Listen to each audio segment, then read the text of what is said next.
بسم اللہ الرحمن الرحیم۔ السلام علیکم ورحمۃ اللہ وبرکاتہ۔ آج کی اس ویڈیو میں آپ کو اسلامی منز کے نیم یاد کرواؤں گی، تو چلیے سٹارٹ کرتے ہیں۔ اسلام سے قبل عربوں کے پاس اپنا کوئی کیلنڈر نہیں تھا۔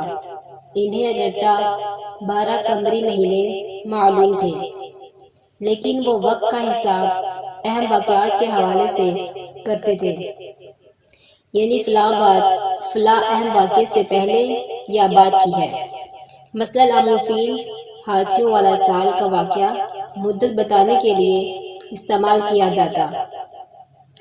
12 قمری مہینوں پر مبنی اسلامی کیلنڈر کی بنیاد رسول اللہ صلی اللہ علیہ وسلم نے اللہ کے حکم سے حجۃ الوداع کے موقع پر رکھی، اور بتایا کہ لوگوں نے مہینوں کے حساب میں جو خرابیاں پیدا کر رکھی تھیں، اللہ نے ان کو اس حج کے ساتھ درست کر دیا ہے۔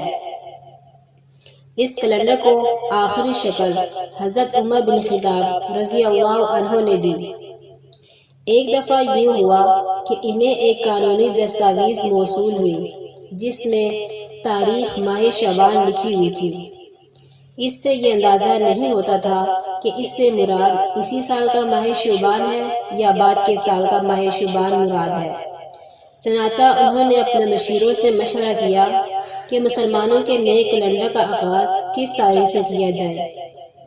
بہت سوچ بچار کے بعد طے پایا کہ اسلامی کیلنڈر کے لیے واقعہ ہجرت کو بنیاد بنایا جائے، اور اس کی ابتدا ماہ محرم سے کی جائے، کیونکہ 13 نبوت کے ذوالحجہ کے بالکل آخر میں مدینہ منورہ کی طرف ہجرت کا منصوبہ طے کر لیا گیا تھا، اور اس کے بعد جو چاند طلوع ہوا وہ محرم کا تھا۔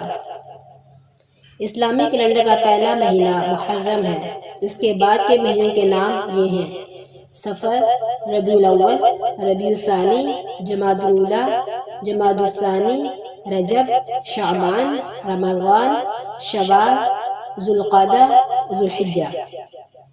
زمین کے گرد چاند کا چکر 354 دنوں میں پورا ہوتا ہے، اس لیے اسلامی قمری سال 354 دنوں کا ہوتا ہے۔ ہر قمری مہینہ نئے چاند سے شروع ہوتا ہے۔ ایک مہینہ کبھی 29 دن کا ہوتا ہے اور کبھی 30 دن کا، یعنی قمری مہینہ 29 سے کم اور 30 سے زیادہ دنوں کا نہیں ہوتا۔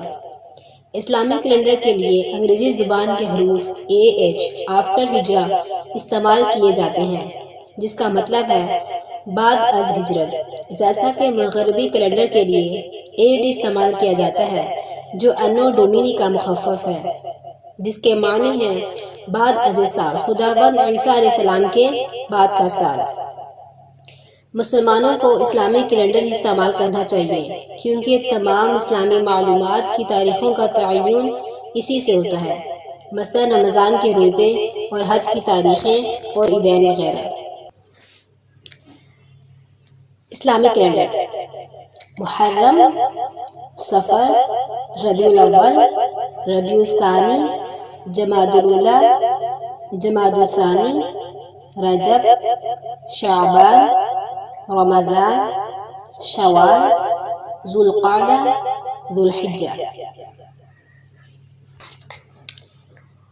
اللہ پاک ہمیں اور آپ کو اس پہ عمل کرنے کی، اسے یاد رکھنے کی توفیق عطا فرمائے، آمین۔